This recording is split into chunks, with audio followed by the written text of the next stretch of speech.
ಆಂಧ್ರ ಪ್ರದೇಶದಲ್ಲಿ ಹುಟ್ಟಿದ್ರು ಕನ್ನಡದ ಮೇಲೆ ಅತೀವ ಪ್ರೀತಿ, ಕನ್ನಡದ ಭಾಷೆಯಲ್ಲಿ ಅತ್ಯಂತ ಹೆಚ್ಚು ಹಾಡುಗಳನ್ನು ಹಾಡಿದವರು ಎಸ್ ಜಾನಕಿಯವರು.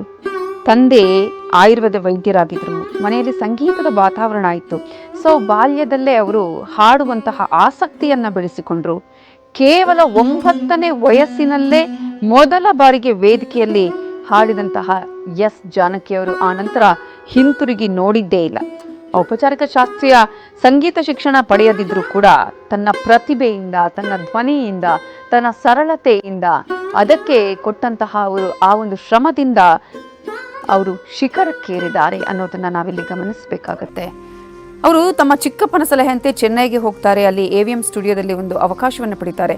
ಮೊದಲ ಬಾರಿಗೆ 1957ರಲ್ಲಿ ತನ್ನ ಚಿತ್ರ ಗಾಯನವನ್ನ ಆರಂಭ ಮಾಡ್ತಾರೆ.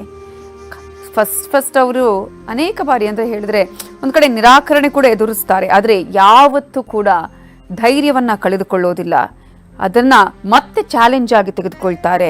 ಧೈರ್ಯವನ್ನ ಕಳೆದುಕೊಳ್ಳದೆ ಮುಂದುವರಿದು ಇದೀಗ ಭಾರತದ ಶ್ರೇಷ್ಠ ಗಾಯಕರಲ್ಲಿ ಒಬ್ಬರು ಅಂತ ಹೇಳೋದಕ್ಕಲ್ಲ, ಗಾಯಕರೇ ಅವರು ಒಬ್ಬರೇ ಇರೋದು ಅನ್ನುವ ರೀತಿಯಾಗಿ ತನ್ನ ಸಂಗೀತದ ಮೂಲಕ ಪ್ರತಿಯೊಬ್ಬರ ಮನಸ್ಸಿಗೆ ಕೂಡ ಅವರು ಹಾಡಿದಂತಹ ಹಾಡುಗಳು, ಪ್ರತಿಯೊಂದು ಹಾಡು ಕೂಡ ಈಗಲೂ ಕೂಡ ಪ್ರತಿಯೊಬ್ಬರ ಬಾರಿಯಲ್ಲೂ ಕೂಡ ನುಲಿಯುತ್ತಾ ಇರುತ್ತೆ. ಆ ರೀತಿಯಂತಹ ಹಾಡುಗಳನ್ನು ಅವರು ಹಾಡಿರುವಂಥದ್ದು.